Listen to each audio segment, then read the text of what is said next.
সরকার গঠনের 1 মাসের কম সময়ে জনগণকে দেয়া প্রতিশ্রুতি বাস্তবায়নের কাজ শুরু করেছে সরকার। ফ্যামিলি কার্ডের উদ্বোধন অনুষ্ঠানে প্রধানমন্ত্রী তারেক রহমান বলেন, নারীকে শক্তিশালী করতে না পারলে দেশকে এগিয়ে নেওয়া সম্ভব নয়। বিএনপি সরকার প্রতিশ্রুতি বাস্তবায়ন থেকে বিন্দু পরিমাণ পিছু হটব না বলেও জানান প্রধানমন্ত্রী। সরকার তার কাজের জন্য জনগণের কাছে জবাবদিহি করতে বাধ্য থাকলে অনিয়ম দুর্নীতি দূর হবে বলেও জানান তারেক রহমান। মাইদুর রহমান রুবেল জানাচ্ছেন এরই বিস্তারিত। যে মাহেন্দ্রক্ষণের অপেক্ষায় পুরো জাতি তার অবসান ঘটাতে বনানী করাইল বস্তি সংলগ্ন টিএনটি মাঠে নির্ধারিত সময়ের কিছু পর আসেন প্রধানমন্ত্রী তারেক রহমান। উদ্বোধনের আগে মঞ্চে না উঠে জনতার কাতারে নেমে এলেন সরকার প্রধান, হাত মেলালেন উপস্থিত জনসাধারণের সঙ্গে। সরকার গঠনের 1 মাস পার না হতেই নিজের দেয়া কথা রাখলেন প্রধানমন্ত্রী তারেক রহমান। প্রতিশ্রুতি অনুযায়ী করাইল, ভাসানটেক, সাততলা বস্তিবাসীর 17টি পরিবারের নারী প্রধানের হাতে ফ্যামিলি কার্ডের রেপ্লিকা তুলে দেন তিনি। ল্যাপটপে প্রেস বাটনে চাপ দিতেই সুবিধাভোগীদের ব্যাংক কিংবা ডিজিটাল ব্যাংকে চলে যায় প্রথম মাসের বরাদ্দ। সমাজ কল্যাণমন্ত্রী জানিয়েছেন, সামাজিক সুরক্ষা কার্ডের মাধ্যমে অতীতের সরকার নয়-ছয় করলেও এবারে থাকছে না সেই সুযোগ। বিগত স্বৈরাচারের সময় যেভাবে তালিকা করে নিজেদের দলীয় লোকদেরকে কার্ড দেওয়া হয়েছে, সেগুলো থেকে বেরিয়ে এসে মাননীয় প্রধানমন্ত্রীর বক্তব্য হচ্ছে, যারাই বাংলাদেশের নাগরিক তারাই এই কার্ড পাওয়ার উপযুক্ত এবং সবাই কার্ড পাবেন। আর এইটি নিয়ে কোনো ধরনের রাজনীতি, দুর্নীতি করার কোনো সুযোগ নেই। প্রধানমন্ত্রী বলেন, দেশের অর্ধেক জনগোষ্ঠী নারী, অর্থনৈতিকভাবে তাদের স্বাবলম্বী করার উদ্যোগ নেবে সরকার। বর্তমান সরকার গঠনের আগেই পরিকল্পনা গ্রহণ করেছে কিভাবে নারীদেরকে আমরা ক্ষমতায়ন করব, অর্থনৈতিকভাবে সচ্ছল করে গড়ে তুলব, এবং তারই অংশ হিসাবে আজকে এই ফ্যামিলি কার্ড আমরা সমগ্র বাংলাদেশে পর্যায়ক্রমিকভাবে ইন্ট্রোডিউস শুরু করলাম। করাইল এলাকা, ভাসান এলাকা এবং সাততলা, এই 3টি এলাকায় প্রায় 15,000 নারীকে এই কার্ডের সুবিধার আওতায় আজকে নিয়ে আসা হয়েছে। আমার সরকার আগামী 5 বছরের মধ্যে পর্যায়ক্রমিকভাবে সকলের কাছে আমরা এই ফ্যামিলি কার্ড নিয়ে যেতে সক্ষম হব ইনশাল্লাহ। তারেক রহমান বলেন, ফ্যামিলি কার্ডের মতো আগামী মাসে কৃষকদের কাছে পৌঁছে দেওয়া হবে কৃষি কার্ড। কৃষক কার্ডের কাজও আমরা শুরু করেছি। আগামী মাসের ভেতরে আমরা বহু কৃষক ভাইদের কাছে আমরা কৃষক কার্ড তুলে দিতে সক্ষম হব ইনশাল্লাহ। অনুষ্ঠানে মন্ত্রিসভার সদস্য, বিদেশি কূটনৈতিক, জাতীয় ও আন্তর্জাতিক উন্নয়ন সহযোগী সংস্থার প্রতিনিধি ও দেশের বিশিষ্ট নাগরিক সহ বিভিন্ন শ্রেণী পেশার মানুষ উপস্থিত ছিলেন। সবার আগে Bangladesh. Maidur Rahman Rubel, RTV, Dhaka. Family card নারীদের একটি ক্ষমতা, যার মাধ্যমে তারা মাথা উঁচু করে দাঁড়াবে। ঠাকুরগাঁয়ে ফ্যামিলি কার্ড বিতরণের উদ্বোধন অনুষ্ঠানে এমন মন্তব্য করেন এলজিআরডি মন্ত্রী মির্জা ফখরুল ইসলাম আলমগীর। এদিকে চট্টগ্রামে অর্থমন্ত্রী আমির খসরু মাহমুদ চৌধুরী বলেছেন, ফ্যামিলি কার্ড প্রকল্প দারিদ্র্য বিমোচন ও নারীর ক্ষমতায়নে মাইল ফলক হয়ে থাকবে। প্রতিনিধিদের পাঠানো তথ্যচিত্রে জানাচ্ছেন সুলাইমান কবির। দায়িত্ব গ্রহণের 1 মাসের মধ্যেই নির্বাচনী প্রতিশ্রুতি ফ্যামিলি কার্ড প্রকল্প বাস্তবায়ন করল তারেক রহমানের নেতৃত্বাধীন বিএনপি সরকার। সকালে রাজধানীর করাইল বস্তিতে প্রকল্পের উদ্বোধন করেন প্রধানমন্ত্রী তারেক রহমান। একই সাথে প্রথম দিনে দেশের 13টি জেলার 15টি ওয়ার্ডের প্রায় 37,567 জন ফ্যামিলি কার্ডের আওতায় এসেছেন। দুপুরে ঠাকুরগাঁওয়ে ফ্যামিলি কার্ড বিতরণের উদ্বোধন করেন এলজিআরডি মন্ত্রী ও বিএনপি মহাসচিব মির্জা ফখরুল ইসলাম আলমগীর। এ সময় তিনি বলেন, নারীদের ক্ষমতায়ন করার লক্ষ্যেই ফ্যামিলি কার্ড চালু করেছেন তারেক রহমান। আপনি এই দেশের একজন নারী হিসেবে, পরিবারের প্রধান হিসেবে আপনার অবস্থানটাকে দৃঢ় করতে পারবেন, একটা শক্তি আসবে আপনার মধ্যে। চট্টগ্রামে ফ্যামিলি কার্ড বিতরণ অনুষ্ঠানে অংশ নেন অর্থ ও পরিকল্পনা মন্ত্রী আমির খসরু মাহমুদ চৌধুরী। বলেন, তারেক রহমান ঘোষিত কল্যাণকর রাষ্ট্র গঠনের লক্ষ্যে ফ্যামিলি কার্ড প্রথম পদক্ষেপ হিসেবে থাকবে। বহু কাজ করেছি, কিন্তু আজকের মতো যে অনুভূতি, যেটা আমাকে মানসিকভাবে আমার রাজনৈতিক জীবনে, আমার যে কর্মকাণ্ড, তার মধ্যে এটি একটি মাইলস্টোন হিসেবে আমার জীবনে থাকে। সুনামগঞ্জে ফ্যামিলি কার্ড বিতরণ করেন বাণিজ্য মন্ত্রী খন্দকার আব্দুল মুক্তাদির। বলেন, ফ্যামিলি কার্ড বাস্তবায়ন প্রমাণ করে নির্বাচনী অঙ্গীকার পূরণে কতটুকু প্রতিজ্ঞাবদ্ধ সরকার। প্রত্যন্ত অঞ্চলগুলিতে ফ্যামিলি কার্ড বিতরণের মাধ্যমে জনাব তারেক রহমান প্রমাণ করেছেন যে তিনি তার নির্বাচনী অঙ্গীকার পূরণে কতটুকু দৃঢ় প্রতিজ্ঞ। এদিকে ভৈরবে উদ্বোধনী অনুষ্ঠানে অংশ নেন বস্ত্র ও পাট প্রতিমন্ত্রী মোহাম্মদ শরীফুল আলম। বলেন, স্বজনপ্রীতি নয়, দল মত ধর্ম বর্ণ নির্বিশেষে সবাইকে দেয়া হবে ফ্যামিলি কার্ড। জাতি ধর্ম বর্ণ নির্বিশেষে সকল পরিবার এই কার্ডের ভুক্তভোগী হবেন, এই কার্ডটি পাবেন। খুলনায় কার্ড বিতরণ অনুষ্ঠানে জাতীয় সংসদের হুইপ রকিবুল ইসলাম বকুল বলেন, বিএনপি কথা নয় কাজে বিশ্বাসী, তারই প্রমাণ ফ্যামিলি কার্ডের বাস্তবায়ন। প্রথম থেকেই এ পর্যন্ত ফ্যামিলি কার্ড কিভাবে এখানে এসেছে সেটা তারা যেভাবে বলেছেন, আমার ধারণা আমাদের সাংবাদিক ভাইরা সবাই বুঝতে পেরেছেন। এছাড়াও ভোলা, বগুড়া, ব্রাহ্মণবাড়িয়া, নাটোর, দিনাজপুর সহ অন্যান্য জেলাতেও ফ্যামিলি কার্ড বিতরণ করা হয়। সুলাইমান কবির, RTV। গাজীপুরের কালিয়াকৈরে মিলছে না জ্বালানি তেল। সকাল থেকে উপজেলার বিভিন্ন পাম্পে অক্টেনও মিলছে না, বন্ধ আছে বেশিরভাগ পাম্প। সিন্ডিকেটের কারণে তেল পাচ্ছে না বলে অভিযোগ চালকদের। চুয়াডাঙ্গায় ডিজেলের তীব্র সংকট দেখা দিয়েছে। প্রত্যন্ত গ্রাম থেকে 2 লিটার তেল নিতে যেতে হচ্ছে শহরের পাম্পে, সেখানেও চাহিদা মতো মিলছে না তেল। এতে ব্যাহত হচ্ছে সেচ কার্যক্রম। বাগেরহাটের বিভিন্ন পাম্পে গিয়ে গ্রাহকরা প্রয়োজনীয় তেল পাচ্ছেন না বলে অভিযোগ উঠেছে। শহর ও আশপাশের বেশ কয়েকটি পাম্পে পেট্রোল ও ডিজেল না থাকায় অনেক যানবাহন চালককে খালি হাতে ফিরতে হচ্ছে। জ্বালানি তেলের এই সংকটে ভোগান্তিতে পড়েছেন পরিবহন চালক ও সাধারণ মানুষ। বাংলাদেশে মজুত আছে তেল, তারপরও এই তেল দিচ্ছে না। এরা অথজা মানুষকে হয়রানি করছে। সরকার ঘোষণা দিচ্ছে তেল মজুদ আছে, আমরা তেল পাচ্ছি না, যে গাড়ি নিয়ে বসে আছি। তাহলে সরকারের কথার সাথে এই কথা তো মিললো না। পাম্পে আসলে দেখি পাম্প বন্ধ থাকে, পাম্পের মিটার বন্ধ, পাম্পে তেল দিচ্ছে না। এটা কারণটা কি আসলে বলতে পারি না আমরা।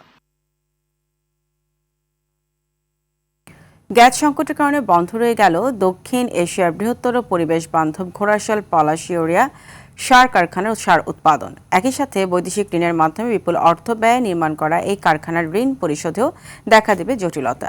তবে কবে নাগাদ উৎপাদনে আসতে পারে সে তথ্য জানাতে পারেনি কর্তৃপক্ষ। নরসিংদী থেকে নুরে আলম রনির তথ্যচিত্রে জানাচ্ছেন লিওন আজাদ। দেশে তীব্র গ্যাস সংকটের কারণে একের পর এক ইউরিয়া সার কারখানার উৎপাদন বন্ধ হয়ে যাচ্ছে। সর্বশেষ সরকারি নির্দেশনার পর 4 মার্চ থেকে দেশের বৃহত্তম পরিবেশ বান্ধব ঘোড়াশাল পলাশ ফার্টিলাইজার PLC কারখানার উৎপাদন বন্ধ করে দেয়া হয়েছে। এ নিয়ে বর্তমানে দেশে মোট 5টি সার কারখানার উৎপাদন কার্যক্রম বন্ধ রয়েছে। অধিক ক্ষমতা সম্পন্ন ও পরিবেশ বান্ধব ঘোড়াশাল পলাশ ইউরিয়া সার কারখানাটি নির্মাণে ব্যয় হয়েছিল প্রায় 15,500 কোটি টাকা, যেখান থেকে প্রতি বছর 10 লাখ মেট্রিক টন সারের যোগান দিয়ে আসছে। কারখানাটির সংশ্লিষ্ট কর্মকর্তা কর্মচারীরা বলছেন, বৈদেশিক ঋণের মাধ্যমে নির্মাণ করা কারখানাটির গ্যাস সরবরাহ বন্ধ থাকলে দেশে সারের একটি বড় ঘাটতি সহ ঋণ পরিশোধেও দেখা দিবে জটিলতা। জিপিএফ ফ্যাক্টরিতে গ্যাস সংযোগ না দেওয়া হয় তাহলে এটা জিপিএফ PLCর জন্য একটা আর্থিক বিরাট ক্ষতি হবে। অতি দ্রুত গ্যাস সংযোগ চালু করে দিয়ে আমাদের 2800 মেট্রিক টনের এই সার চালু করার জন্য ঊর্ধ্বতনের কাছে মিলিতভাবে অনুরোধ করতেছি। হঠাৎ করে এই কারখানা বন্ধ হয়ে যাওয়াতে আমরা শ্রমিক কর্মচারী কর্মকর্তারা আশঙ্কায় আছি কিভাবে ঋণ পরিশোধ করা হবে। গ্যাস সরবরাহ পেলে দ্রুত উৎপাদন শুরু করতে পারবে বলে জানান কারখানার ব্যবস্থাপনা পরিচালক। আমরা ফিফার সাথে যোগাযোগ করতেছি, এটা বিষয়ে যোগাযোগ রাখছি। এর মধ্যে যে গ্যাসের অ্যারেঞ্জমেন্ট আসে সেটা আমরা চালু করবো, আমরা রেডি আছি। ডলারের ফ্ল্যাকচুয়েশন হয়তো কম বেশি হয়, 1700 থেকে 1800 কোটি টাকা মতো।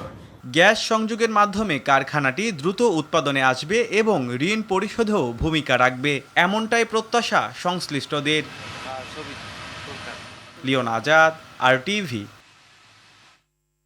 আধিপত্য বিস্তার নিয়ে মাদারীপুরে ঘরে ঢুকে একজনকে কুপিয়ে হত্যার অভিযোগ উঠেছে প্রতিপক্ষের বিরুদ্ধে। এ সময় ঘরবাড়ি ভাঙচুর ও লুটপাট করা হয়। সকালে সদর উপজেলার নতুন মাদারীপুর গ্রামে এই ঘটনায় একজনকে আটক করা হয়েছে। এলাকা উত্তেজনা বিরাজ করায় পুলিশ মোতায়েন করা হয়েছে। গোপালগঞ্জের মুকসুদপুরে সিয়াম মিয়া নামে এক কলেজ ছাত্রের মরদেহ উদ্ধার করা হয়েছে। এতে 2 সহপাঠীকে গ্রেফতার করেছে পুলিশ। টাঙ্গাইলের শহীদ ক্যাডেট স্কুলের একাডেমিক ভবনের 6 তলা থেকে পড়ে মহিদুল ইসলাম লামিত নামে এক শিক্ষার্থীর রহস্যজনক মৃত্যু হয়েছে। পাবনার ঈশ্বরদীতে আশিকুর রহমান নামে এক যুবকের ঝুলন্ত মরদেহ উদ্ধার করেছে পুলিশ। মেহেরপুরের গাংনী উপজেলার রায়পুরে চেয়ার দখলকে কেন্দ্র করে দুপক্ষের মধ্যে সংঘর্ষ হয়েছে। এতে উপজেলা বিএনপির সভাপতি আলফাজ উদ্দিন সহ উভয় পক্ষের অন্তত 15 জন আহত হয়েছে। দুপুরে ইউনিয়ন পরিষদ ভবনের সামনে এই সংঘর্ষ হয়। স্থানীয়রা জানান, প্যানেল চেয়ারম্যান সার্গিদুল ইসলামের বিরুদ্ধে নানা অনিয়মের অভিযোগে রায়পুর ইউনিয়ন পরিষদ চেয়ারম্যান ও আওয়ামী লীগ নেতা গোলাম সাকলাইন ছেপুকে নিয়ে চেয়ারম্যানের চেয়ার দখল করতে যায়। এক পর্যায়ে উভয় পক্ষের মধ্যে সংঘর্ষ হয়। এদিকে ঘটনাস্থল পরিদর্শন করেছে পুলিশ ও সেনাবাহিনী। বর্তমানে এলাকার পরিস্থিতি শান্ত আছে।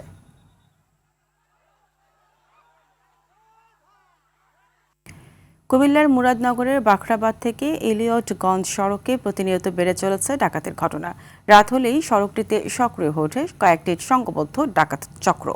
রাস্তায় গাছ ফেলে গাড়ির গতি রোধ করে যাত্রীদের কাছ থেকে লুট করা হয় নগদ টাকা, মোবাইল ফোন সহ মূল্যবান মালামাল। বিশেষ টার্গেট থাকে বিদেশ ফেরত প্রবাসীদের। কুমিল্লার মুরাদনগর থেকে আরিফ হোসেনের তথ্যচিত্রে জানাচ্ছেন আব্দুল হামিদ। কুমিল্লার মুরাদনগরবাসীদের আতঙ্কের অপর নাম হয়ে দাঁড়িয়েছে বাখরাবাদ থেকে ইলিয়টগঞ্জ সড়ক। প্রতিনিয়ত সড়কটিতে ঘটছে ভয়ঙ্কর ডাকাতির ঘটনা। রাতের আধারে গাছ ফেলে রাস্তা অবরোধ করে করা হয় ডাকাতি। সশস্ত্র চক্রটির মূল টার্গেট বিদেশ ফেরত প্রবাসীরা। এমন ঘটনায় আতঙ্কিত যাত্রী, পরিবহন চালক ও স্থানীয় বাসিন্দারা। ডাকাতদের উৎপাতে চরম নিরাপত্তাহীনতায় দিন কাটছে তাদের। বাখরাবাদ থেকে ইলিয়টগঞ্জ রাস্তার মধ্যে রাত 12টা থেকে ভোর 5টা পর্যন্ত ডাকাতের বিশাল উপদ্রব আমরা দেখতে পাই। এই রুটে আসা যাওয়া করতে পারি না রাত্রেবেলা। আমাদের জানমালের কোনো নিরাপত্তা নাই। আমরা রাত্রে 10টার পর হইলেই ডাকাতের হামলা শিকার হই। যদি আমাদের এই রাস্তাতে ক্যামেরা এবং কি লাইটিং এর ব্যবস্থা করে দেয় তাইলে আমরা সুন্দর মতো যাতায়াত করতে পারবো। সড়কে চলাচলকারী পরিবহন ও যাত্রীদের নিরাপত্তা নিশ্চিতে যথাযথ পদক্ষেপ গ্রহণের কথা জানিয়েছে মুরাদনগর থানা পুলিশ। আসন্ন পবিত্র ঈদ উল ফিতর উপলক্ষে এবং এই রমজানে মানুষ যাতে আরো নির্বিঘ্নে চলাফেরা করতে পারে সে উপলক্ষে আমাদের টহল আরো জোরদার করা হয়েছে। ইতিমধ্যে আমরা একজন ডাকাতকে গ্রেফতার করে যথানিয়মে বিজ্ঞ আদালতে প্রেরণ করেছি। মানুষ যাতে নির্বিঘ্নে ঈদের কেনাকাটা করতে পারে এবং ঈদের বাড়িতে আসা যাওয়া করতে পারে, আমরা সে ব্যাপারে সচেষ্ট আছি। ভুক্তভোগীদের অভিযোগ, দীর্ঘদিন ধরে সড়কে ডাকাতির ঘটনা ঘটলেও কার্যকর ব্যবস্থা নেয়নি প্রশাসন। নিরাপত্তা ব্যবস্থা জোরদার করতে সড়কটিতে পুলিশের টহল কার্যক্রম বৃদ্ধি সহ অপরাধীদের শাস্তির আওতায় আনার দাবি জানিয়েছেন এলাকাবাসী। আব্দুল হামিদ, RTV। ময়মনসিংহের রেলওয়ের জায়গা দখল করে গড়ে তোলা হয়েছে হাঁস, মুরগি ও গরু ছাগলের খামার। অভিযুক্তের দাবি, লিজ আবেদন করেই খামারটি তৈরি করা হয়েছে। তবে রেলওয়ে কর্তৃপক্ষ বলছে খামারটি অপসারণ করতে এরই মধ্যে নোটিশ দেওয়া হয়েছে। ময়মনসিংহ প্রতিনিধি মোজাম্মেল খোকনের তথ্যচিত্রে জানাচ্ছেন সাকিব আল হাসান। ময়মনসিংহ রেলওয়ে স্টেশনের জিআরপি পুলিশ কার্যালয়ের পাশেই সরকারি জমি দখলে নিয়ে গড়ে তোলা হয়েছে এই খামারটি। তোলা হয়েছে গরু, ছাগল, ভেড়া ও হাঁস, মুরগি। অভিযুক্ত খামার মালিক শহীদ উদ্দিনের দাবি, রেলওয়ে কর্তৃপক্ষ বরাবর লিজের আবেদন করেই তৈরি করা হয়েছে এটি। দরখাস্ত লিখছি এবং একজনের লেখা আছে কৃষি কাজের জন্য। পরে এই অবস্থায় আমাকে বলছে আমি কাজ চালাই যাচ্ছি। এটা 1947 থেকে রেলের কৃষিকাজে বা বিভিন্ন প্রক্রিয়ায় বিভিন্ন লোক আছে। জায়গাটি খালি করতে নোটিশ দেওয়া হয়েছে বলছে রেলওয়ে কর্তৃপক্ষ। দখলের চেষ্টা করছেন, এরই প্রেক্ষিতে উত্তর কর্তৃপক্ষ ওনাকে নোটিশ করেছেন, আমার কাছে এটা জানা আছে। খামার দিয়ে জায়গাটি দখলের পায়তারা চলছে বলছেন স্থানীয়রা। আজকে উনি বাড়ি সারা না খেয়ে জায়গা নিব, দেখা যাচ্ছে পুরো জায়গা রেলওয়ে জায়গা দখল হয়ে যাবে। এটা সরকারি জায়গা, এটাতে কেমনে ঠিক হয়? সরকারি জায়গা তো তারা কেমনে বাড়ি কি ভাই আনছে। সরকারি জমি দখল ঠেকাতে দ্রুত উচ্ছেদ অভিযান চালানোর দাবি স্থানীয়দের। সাকিব আল হাসান, RTV। ঠাকুরগাঁও, বগুড়ার শেরপুর ও মাদারীপুরের কালকিনিতে কালো সোনা খ্যাত পেঁয়াজের বীজ চাষে নতুন স্বপ্ন দেখছেন কৃষকরা। স্বল্প পুঁজিতে চাষ করে ভালো ফলন পাওয়ায় এবার অনেক কৃষকই ঝুঁকেছেন পেঁয়াজের বীজ আবাদে। কৃষি বিভাগ বলছেন, আবহাওয়া অনুকূলে থাকায় ফলন ভালো হবে এবং পেঁয়াজ বীজের আমদানি নির্ভরতা কমবে। প্রতিনিধিদের তথ্যচিত্রে জানাচ্ছেন লিওন আজাদ।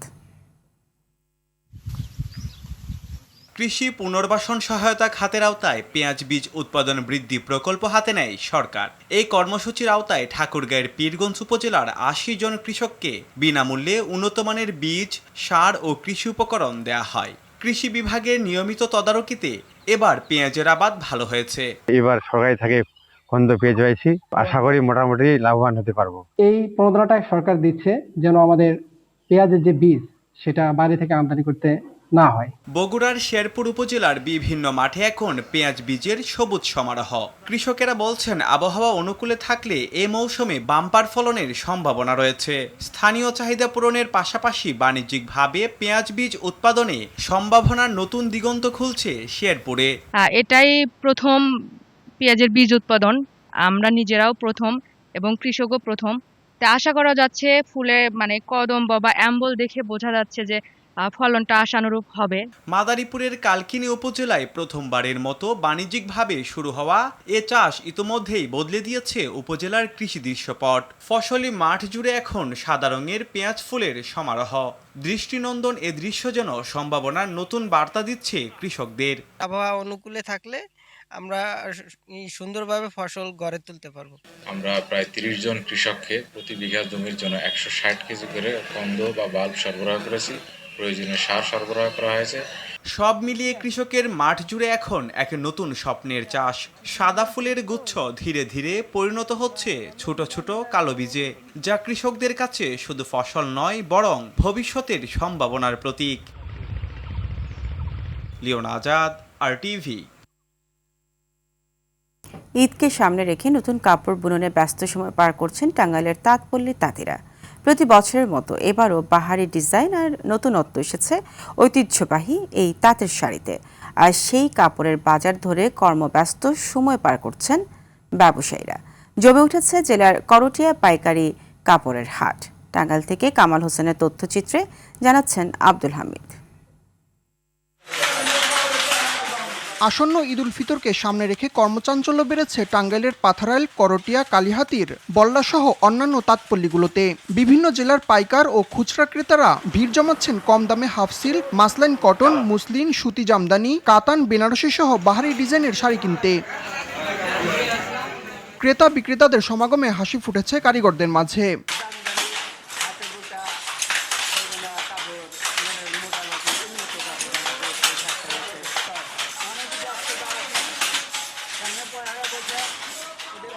দীর্ঘদিন মন্দাভাব থাকলেও এবার লাভের আশা করছেন ব্যবসায়ীরা। আমরা আশাবাদী এবছর রাজনৈতিক অস্থিরতা হবে না, দেশে একটা নির্বাচিত সরকার আছে।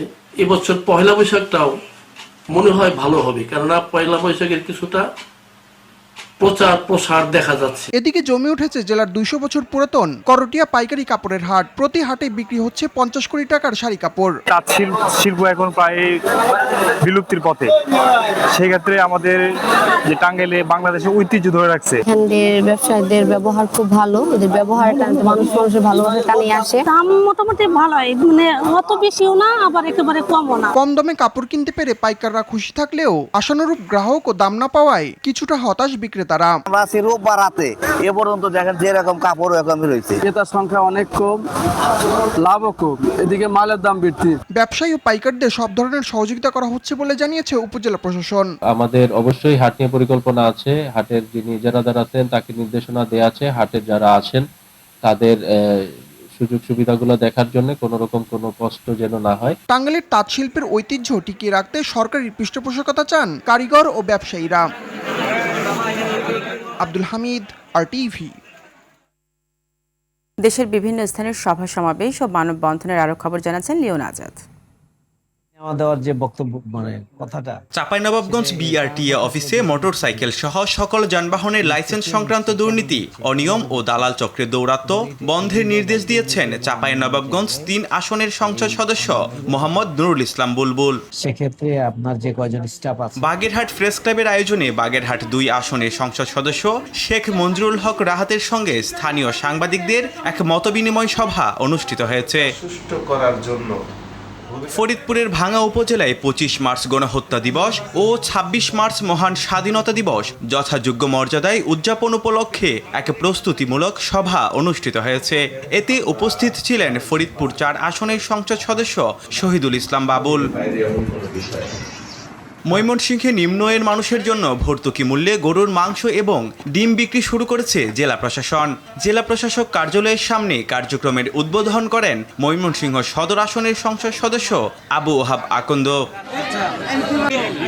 তারেক রহমানের নেতৃত্বে বাংলাদেশ বিশ্ব দরবারে মাথা উঁচু করে দাঁড়াবে বলে মন্তব্য করেছেন শরীয়তপুর 2 আসনের সংসদ সদস্য শফিকুর রহমান কিরণ। শরীয়তপুরের নড়িয়া উপজেলায় ইফতার ও দোয়া মাহফিলে একথা বলেন তিনি। পটুয়াখালীতে জামায়াত ইসলামের উদ্যোগে ইফতার মাহফিল অনুষ্ঠিত হয়েছে। এতে উপস্থিত ছিলেন পটুয়াখালী 2 আসনের সংসদ সদস্য ডক্টর শফিকুল ইসলাম মাসুদ এবং এবি পার্টির কেন্দ্রীয় সহসভাপতি ডাক্তার আব্দুল ওহাব মিনার। মূল কাজ হচ্ছে রংপুরের পীরগঞ্জ পৌরসভা এলাকায় ভ্রাম্যমাণ আদালতের অভিযানে অবৈধ ও মেয়াদ উত্তীর্ণ পণ্য সংরক্ষণের দায়ে একটি দোকানকে 30,000 টাকা জরিমানা করা হয়েছে। পবিত্র মাহে রমজান উপলক্ষে পাবনার ঈশ্বরদীতে ইসলামিক জিনিয়াস ও কিরাত প্রতিযোগিতা অনুষ্ঠিত হয়েছে। এতে বিভিন্ন ক্যাটাগরিতে উপজেলার 10টি হাফিজিয়া মাদ্রাসার 160 জন ছাত্র অংশগ্রহণ করেন। লিওন আজাদ, RTV।